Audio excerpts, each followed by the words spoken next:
Hi friends, welcome to greens recipe video. இன்றைக்கி நம்ம வீடியோவில் என்ன பார்க்க போகிறோன்னா, ஒரு 90s கிட்ஸோட ஃபேவரட்டான ஸ்நாக்ஸ் தாங்க. ஆமாங்க, நாமெல்லாம் அந்த ஸ்நாக்கெல்லாம் மறந்தே போயிருப்போம் இல்லையா? வாங்க இன்றைக்கி நாம் எப்படி பண்ணுறோன்னு பார்க்கலாம். அதுக்கு பேர் வந்துட்டு ஹல்கோவா. நாம் சின்ன வயசில் பால்கோவா அப்படின்னு சொல்லிட்டு வாங்கி சாப்பிட்ருப்போம். வாங்க அதுக்கு என்னெல்லாம் தேவைன்னு பார்க்கலாம். ஒரு மிக்ஸி ஜார் எடுத்துக்கோங்க. அதில் 1 கப் பொட்டுக்கடலை எடுத்துக்கோங்க, அதாவது ரோஸ்டட் கிராம். அப்புறம் அதுக்கு ஒரு 3/4 கப்பு சுகர் எடுத்துக்கிறேன். நீங்கள் அதிகமாக சுகர் சாப்பிடுவீங்க அப்படின்னா 1 கப் எடுத்துக்கலாம். ஏன்னா இந்த இனிப்பே எனக்கு போதுமானது தான். ஸோ அதனால் 3/4 கப் எடுத்துருக்கிறேன். அப்புறம் ஒரு 3 ஏலக்காய் எடுத்துருக்கிறேன்.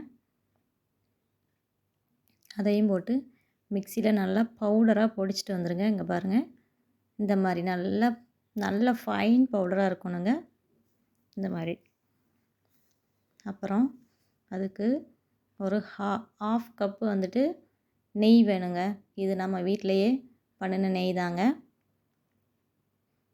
இந்த மாதிரி ஹாஃப் கப் எடுத்துக்கோங்க.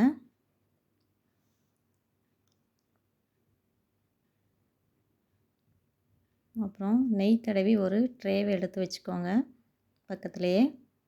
அப்புறம் அடுப்பில் கடாயை வச்சுருங்க. ஒரு சாஸ்பேன் வச்சுக்கோங்க. வச்சுட்டு நம்ம வச்சுருக்கிற இந்த கீயை இதில் ஆட் பண்ணுறோம்.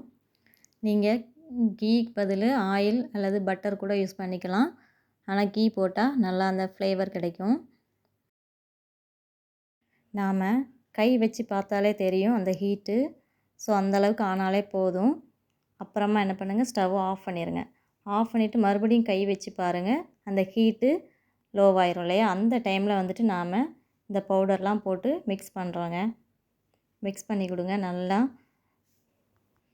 பாருங்கள், இந்த மாதிரி தான் கொஞ்சம் கொஞ்சமாக மிக்ஸ் பண்ணுங்கள். அந்த பதத்துக்கு நமக்கு கிடச்சிரும்.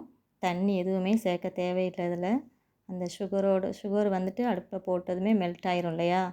அந்த சுகரு அந்த கீ எல்லாம் சேர்ந்து நமக்கு அந்த டெக்ஸ்சரை கொடுத்துரும். தண்ணி ஊற்றிடாதீங்க. தண்ணி சேர்த்திங்கன்னா குளு குளுன்னு போயிடும். பார்த்து கவனமாக மிக்ஸ் பண்ணுங்கள். பாருங்கள், நான் எந்த வித தண்ணியுமே ஆட் பண்ணலை. எப்படி இருக்குன்னு பாருங்கள். நமக்கு பால்கோவா ஸ்டேஜுக்கு அதுவே கிடச்சிருங்க. நாம் ஒரு டைமாவது செஞ்சு நம்ம குழந்தைங்களுக்கு கொடுக்கலாங்க. கட்டாயம் நாம் சாப்பிட்ட ஸ்நாக்ஸை நம்ம குழந்தைங்களுக்கும் கொடுக்கலாம். இப்போல்லாம் அந்த ஸ்நாக்ஸு கடையில் கிடைக்கிறதே ரொம்ப அபூர்வமாக தான் இருக்குதுங்க. ஸோ அதனால் நம்ம வீட்டிலையே ப்ரிப்பேர் பண்ணி கொடுக்கலாம் அவங்களுக்கு. ரொம்ப ஹெல்த்தியானதும் கூட. அப்புறமா கீ தடவின ட்ரேயில் நம்ம இதை போட்டுட்டு நல்லா லெவல் பண்ணி விடணுங்க. பாருங்கள், நல்லா சூப்பராக நமக்கு தேவையான அளவுக்கு லெவல் பண்ணி விட்டுருங்க. கீழே பட்டர் பேப்பர் இருந்தால் அதை விரிச்சிக்கோங்க. நான் போடாமல் போட்டுட்டேன், ஏன்னா கிளாஸ் பாத்திரத்தில்.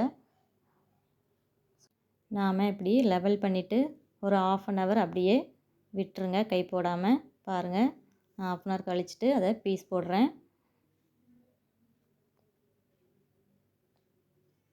பாருங்கள், ரொம்ப சுலபமாக கட் பண்ணதுக்கு வருது நமக்கு. நீங்கள் உடனே கட் பண்ண இருந்தால் கூட கட் பண்ணலாம்.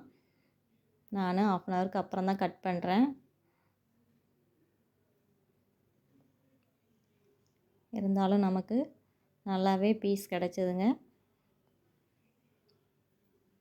பாருங்கள், நாம் வந்துட்டு கிளாஸ் ட்ரேயில் போட்டதுனால கீழேயும் கீ தடவி இருக்கோம். அப்படிங்கிறதுனால கொஞ்சம் வலுவலுன்னு இருக்குது. நீங்கள் பேப்பர் போட்டு போடுங்க, அதான் சுலபமாக இருக்கும் எடுக்கிறதுக்கு. இப்போ நாம் பால்கோவாலாம் பீஸ் போட்டு எடுத்து வச்சாச்சு. அது பார்க்குறதுக்கே ரொம்பவுமே சூப்பராக இருந்ததுங்க. இப்போது குழந்தைங்களுக்கு இதை சாப்பிட கொடுக்கலாம். அதை நான் உங்களுக்கு உடைச்சி காமிக்கிறேன். பாருங்கள், எப்படி உடையுதுன்னு பாருங்கள். அப்படி அவ்வளோ ஒரு சாஃப்டாக இருந்ததுங்க அது பிக்கிறதுக்கே. பாருங்கள், சூப்பராக வந்திருந்ததுங்க. நான் குழந்தைங்களுக்கு கொடுத்தேன், அவங்களும் ரொம்ப டேஸ்ட்டாக இருக்குதுன்னு சொன்னாங்க. இந்த ஸ்வீட் இது வரைக்கும் சாப்பிட்டதே இல்லை, இப்போ தான் ஃபஸ்ட் டைமாக சாப்பிட்றோம் அப்படின்னாங்க. நீங்களும் இதை மாதிரி செஞ்சு கொடுங்க, குழந்தைங்களுக்கு ஹாப்பியாக இருக்கும். Okay friends, bye friends. இதில் நாம் மைதா கூட சேர்க்கலை, வெறும் பொட்டுக்கடலை மாவு தான் சேர்த்துருக்குறோம். ஸோ அதனால் 3 இன்க்ரீடியன்ஸ் வச்சே நாம் இதை தயார் பண்ணியாச்சு. ஸ்வீட் வேணும் அப்படின்னு நினச்ச உடனே குழந்தைங்க கேட்ட உடனே செஞ்சு கொடுத்துடலாம் ஃப்ரெண்ட்ஸ். ஓகே, நெக்ஸ்ட் வீடியோவில் பார்க்கலாம். பாய்.